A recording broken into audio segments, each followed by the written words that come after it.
Dear fellow unbelievers, nothing would have kept me from joining you, except the loss of my voice, at least my speaking voice, which in turn is due to a long argument I am currently having with the specter of death. Nobody ever wins this argument, though there are some solid points to be made while the discussion goes on. I have found, as the enemy becomes more familiar, that all the special pleading for salvation, redemption, and supernatural deliverance appears even more hollow and artificial to me than it did before. I hope to help defend and pass on the lessons of this for many years to come. But for now I have found my trust better placed in two things: the skill and principle of advanced medical science, and the comradeship of innumerable friends and family, all of them immune to the false consolations of religion. It is these forces, among others, which will speed the day when humanity emancipates itself from the mind-forged manacles of servility and superstition. It is our innate solidarity, and not some despotism of the sky, which is the source of our morality and our sense of decency.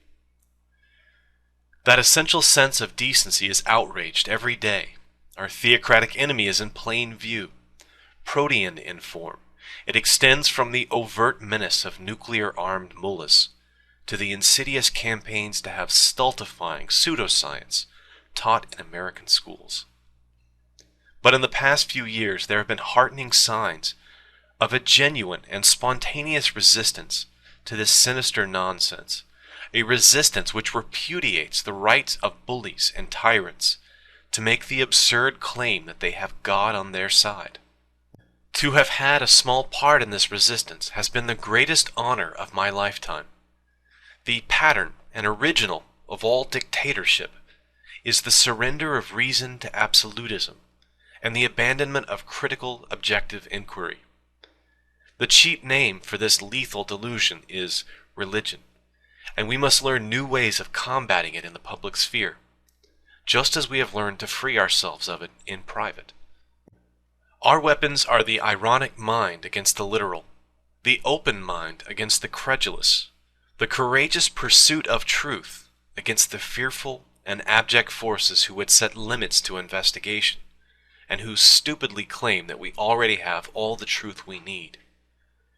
Perhaps above all, we affirm life over the cults of death and human sacrifice, and are afraid not of inevitable death, but rather of a human life that is cramped and distorted by the pathetic need to offer mindless adulation, or the dismal belief that the laws of nature respond to wailings and incantations.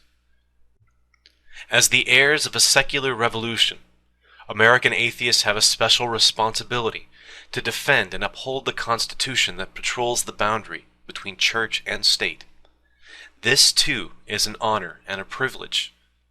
Believe me when I say that I am present with you, if not corporeally, and only metaphorically in spirit.